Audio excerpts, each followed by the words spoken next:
যারা ট্যুরিস্টে এবং অবৈধ পথে মালয়েশিয়া আসার জন্য চেষ্টা করছেন তাদের জন্য ভিডিও।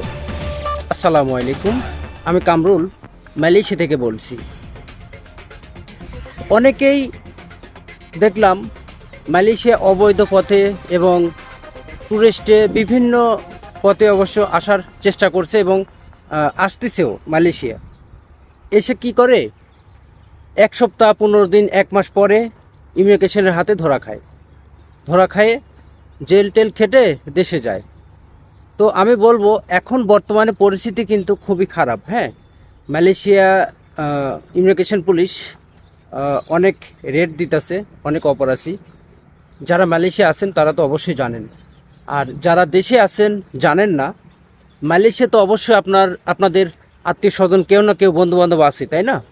তাদেরকে থেকে আপনারা জেনে বুঝে তারপরে আসবেন যে মালয়েশিয়া বর্তমানে কি অবস্থা। মালয়েশিয়া যাদের পাসপোর্ট আছে তাদেরকেও পুলিশ গ্রেপ্তার করছে, যাদের পাসপোর্ট নেই তাদেরকেও গ্রেপ্তার করছে। যাদের পাসপোর্ট কেল, ভিসা কেল, কাজ করছে পেনাং, জোহর বারু, বিভিন্ন ডিস্ট্রিক্টে। এটাও কিন্তু একটি অপরাধ মালয়েশিয়া আইনে। হ্যাঁ, তো যারা আমরা অবৈধ আছি, আমরা তো এমনিতেই আছি কষ্টের মাঝে। একদিকে কাজ নেই, আর একদিকে পুলিশে ধরপাকড় করছে। ইমিগ্রেশন পুলিশ বলেছেন যে মালয়েশিয়া একটিও অবৈধ কর্মী থাকতে দেওয়া হবে না। হ্যাঁ, তো আসলে খুবই আতঙ্কের মধ্যে আছি আমরা যারা অবৈধ। আমরা ঠিকমতো রাতে ঘুমাতে পারি না। রাতে তো আমরা রুমে ঘুমাতেই পারি না, জঙ্গলে ঘুমাই। এবং যারা বৈধ আছেন, এক জায়গার ভিসা আরেক জায়গায় কাজ করছেন, তারাও অনেক আতঙ্কে, অনেক টেনশানে আছেন। এর মধ্যেও আমি বলবো যে আপনারা কেউ ট্যুরিস্টে বা অবৈধ পথে মালয়েশিয়া আসার চেষ্টা করবেন না। মালয়েশিয়া এয়ারপোর্ট থেকেও কিন্তু অনেক বাংলাদেশি, ইন্ডিয়া, বিভিন্ন দেশের, আপনারা অবশ্য পত্রিকা দেখছেন, নিউজ চ্যানেলে, তাদেরকে নিজ নিজ দেশে ফিরিয়ে দিয়েছে ইমিগ্রেশন পুলিশ মালয়েশিয়া এয়ারপোর্টে।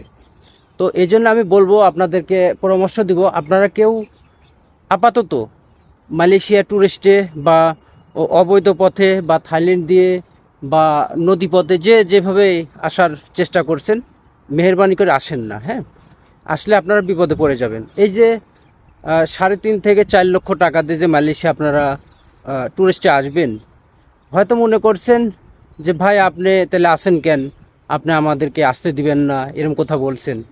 আপনারা আসেন, কোনো সমস্যা নেই, কিন্তু আপনাদেরকে আমি সতর্ক করছি যে মালয়েশিয়া বর্তমানে অবস্থা কিন্তু খুবই খারাপ। হ্যাঁ, আপনারা এসে আল্লাহ না করুক পুলিশের হাতে ধরা খেলে আপনিও তো জেল খাটবেন এবং আপনার ফ্যামিলিও অনেক ক্ষতির মধ্যে পড়ে যাবে, অর্থনৈতিক ক্ষতির মধ্যে পড়ে যাবে। তো আমি আপনাদেরকে পরামর্শ দিব, যারা আসতে চাচ্ছেন মালয়েশিয়া, এই মুহূর্তে আসেন না। হ্যাঁ, এই মুহূর্তে অবস্থা খুবই খারাপ। মালয়েশিয়া যখন ঠান্ডা হবে তখন চেষ্টা করেন আসার জন্য। হ্যাঁ, যে অনেক সময় এরকম হয় যে মালয়েশিয়া 1 বছরের জন্য সুযোগ দিয়েছে যারা অবৈধ আছে বৈধ হওয়ার। তো এরকম যখন সুযোগ দিবে তখন আপনারা ট্যুরিস্টে আসলে কি, অবৈধভাবে আসলে আপনারা তখন বৈধ হতে পারবেন যে কোনো কোম্পানির নামে। হ্যাঁ, আর এই মুহূর্তে আসলে আপনারা আসলে বিপদে পড়ে যাবেন। এই জন্য বলছি যে এই মুহূর্তে মালয়েশিয়া আসার দরকার নেই। মালয়েশিয়া অবস্থা খুবই খারাপ, খুবই খারাপ। এটা মানে আসলে বলে বোঝাতে পারবো না। হ্যাঁ, দিনের বেলা কাজ করে শান্তি নেই, রাতের বেলায় রুমে ঘুমাতে পারি না, এরকম অনেক সমস্যা। যারা অবৈধ ভাই আমরা আছি তারা অবশ্যই জানেন যে বর্তমানে মালয়েশিয়া অবস্থা কেমন। হ্যাঁ, তো প্রিয় ভাইয়েরা, আপনারা যারা ট্যুরিস্টে আসবেন, বা অনেকে আমাকে বলছেন ভাইয়া এই মুহূর্তে মালয়েশিয়া ট্যুরিস্টে গেলে কেমন হয় বা আসা যাবে কিনা, তাদের জন্য অবশ্য আজকের এই ভিডিও।